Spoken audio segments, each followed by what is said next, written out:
Alright guys, such coming again today. Hope you're doing well and enjoying your day so far. Dallas was the scene of the World Championship last year, but this year that is not going to be the case at all. Which teams are even going to make it to the World Championship? That is a big question on Scump's lips over the last couple of days, but also the location has caused lots of controversy in the recent weekend. Very much intro to your thoughts in the comments. Hit the like button if you enjoy. Subscribe if you're new as always, I would greatly appreciate it. First of all, a bit of drama going on last night. I know that this is all publicised yesterday between DiamondCon and Fire, right? Formerly, of course, known as Fire 40.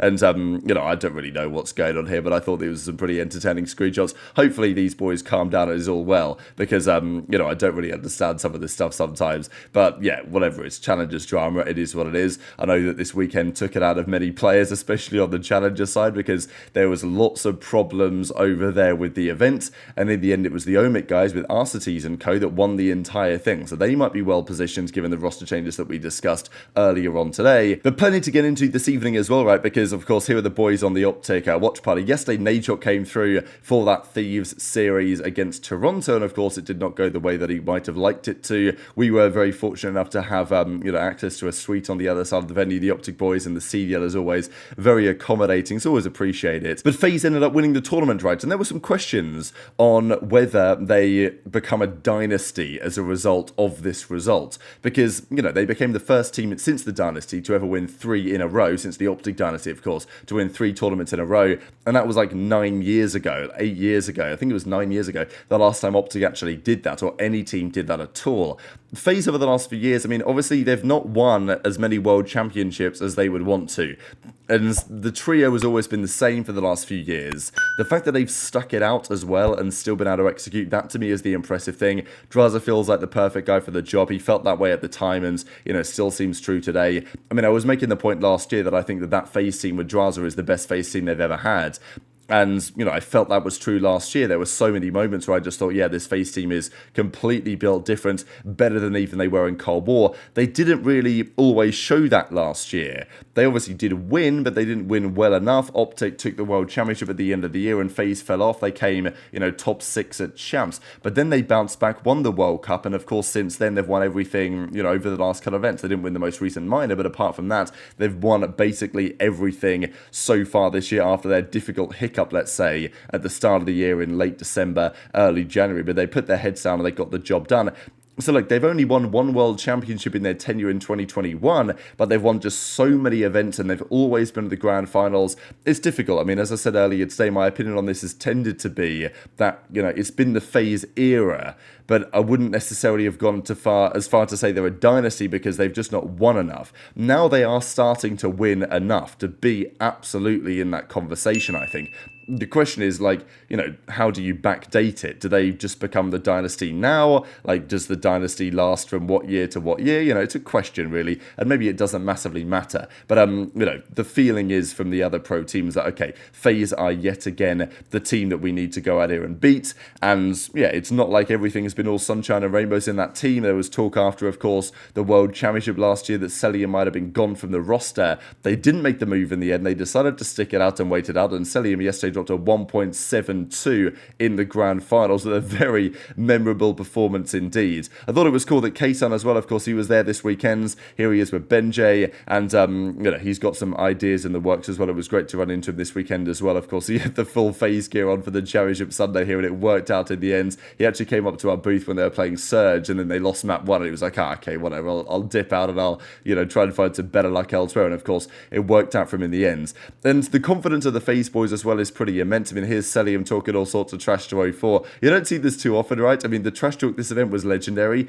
It was just great to see this kind of center stage setup again work out in great form. I don't know whether this will be possible every single event. I had a couple of conversations about it, whether they could do this every time, because in this venue, this kind of, you know, face-off stage design, I think is the way to go. And at some venues, it may not be possible, but at venues where it is, then it's something to consider, right? Because DreamHack Dallas, for example, is going to be in a convention center, I think. So it's just going to be a big rectangle. So you can, I think, as far as I'm concerned, basically do what you want. So they can probably do it there. For Champs is probably something similar as well, and we'll certainly get into champs here in a second because that has been causing an awful lot of controversy. So these are the standings in the CDL right now. We talked about these earlier on today, and OpTic are up in 6th place right now. They're 12-12 series count. Of course, their map win-loss fell off substantially after they went on that absolutely horrific run, and OpTic, as it stands, have a very tall task to get anywhere better than 6th, right, in terms of World Championship seeding. Let's assume that OpTic get better and they hold on to 6th. Getting it much better than 6th is a challenge, right? I mean, you know, Surge are looking real good. Let's say Ravens just don't win another series, which isn't going to happen, but let's say they don't. That's still 80 points that OpTic have to make up, which is a pretty substantial turnaround in order to, you know, start climbing up the seedings here. They're tied with Boston. Miami, of course, are on 100 as well, and then Cloud9 have been making moves at 95, and Rocker have now dropped into the drop zone at 90, but it's really all to play for between these 5 teams for the final 3 World Championship qualification spots. Everyone else, I think, is going to be fine.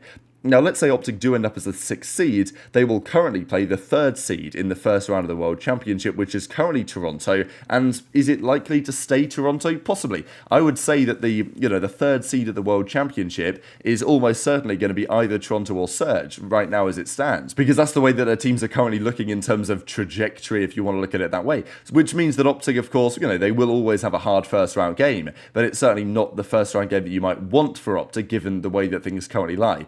It's better, though, than playing FaZe or Thieves, I would imagine, and if OpTic drop down a couple of places, then that's the position they might end up in towards the World Championship. But of course, the question really is, are they even going to qualify? Because they went from being, you know, pretty much top of the league, #1 seed after the qualifiers going into Major 1, so it was all looking rather good, and then, of course, it's fallen off to such an extent that the question is very valid as to whether OpTic are going to qualify, because, you know, right now, if OpTic played Boston, if OpTic played Cloud9, for example, you know, would it, you know, obviously Heretics as well, they beat them at the Major. How would it go? It's a good question right now. So Scump gave his thoughts on this, talking about whether, you know, OpTic aren't going to make it to the World Championship, right? It's something that you would never really consider, especially because this was the venue where OpTic won it all last year and collected the rings a couple of days ago. I don't think that OpTic fans should be too worried about it. I think that they'll be confident that, you know, Rocker have obviously fallen off. Can they turn it around? They've obviously got the talent on Rocker to do so. So maybe they could be a force with a roster change, but right now they're not.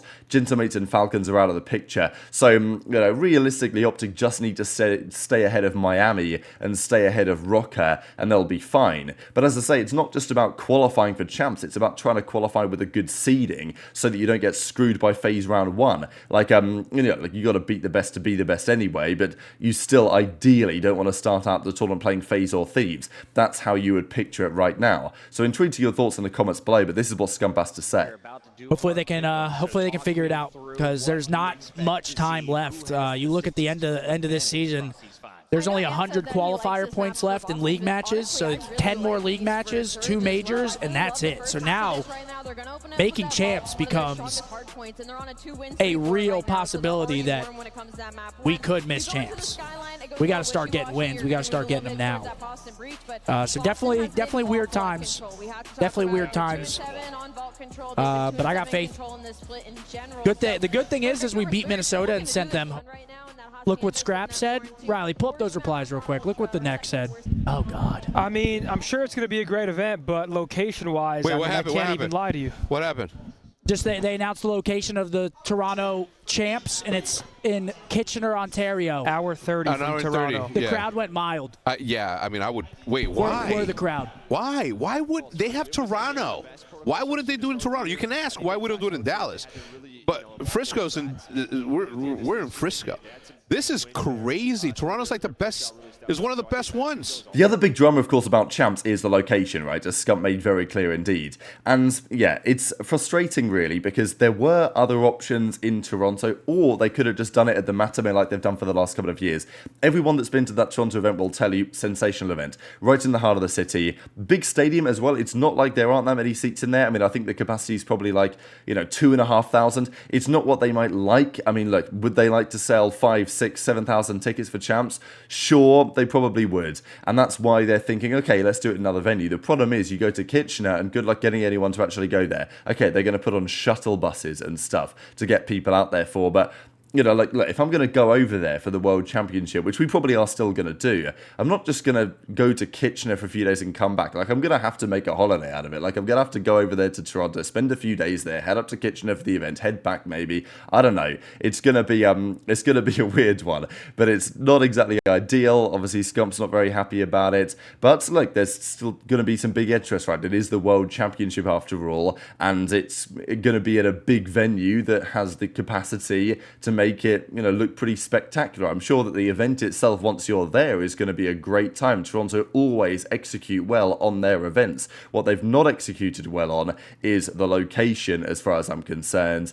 And whether they could change it, I mean, it's maybe not impossible. I know that there were a couple of other venues, like I was even doing some research to say, okay, what could they have done in Toronto if they had, you know, maybe more money? I don't know. There's an arena called the Coca-Cola Coliseum in Toronto. It's like pretty much just down from the CN Tower. It's a very similar looking venue to where we've just been in Allen, right? It's like, you know, it looks almost exactly the same.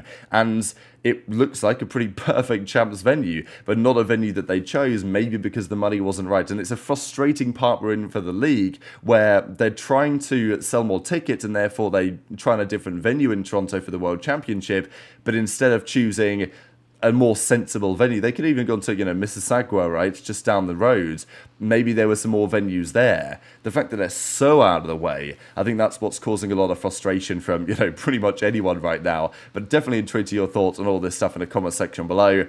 This I thought was crazy, like we talked about it earlier today, but the fact that this was the last COD team that ever three-peated in a LAN environment, obviously like 9 years ago they did it as well, and the FaZe guys are now right, I wouldn't say they're right in the mix exactly, because, you know, things are just different now than they were back then in terms of the amount of championships that were on the line back then. You know, nowadays not really the case. Advanced Warfare had like 14 trophies to be won. Nowadays there's, you know, 6 obviously, so it changes the picture in terms of winning championships. But I hope you guys enjoyed watching the event this weekend, either from home or here in person. Very much intrigued to your thoughts on all this stuff in the comment section below. Hit the like button if you enjoyed, subscribe if you're new, take care, and I'll see you next time.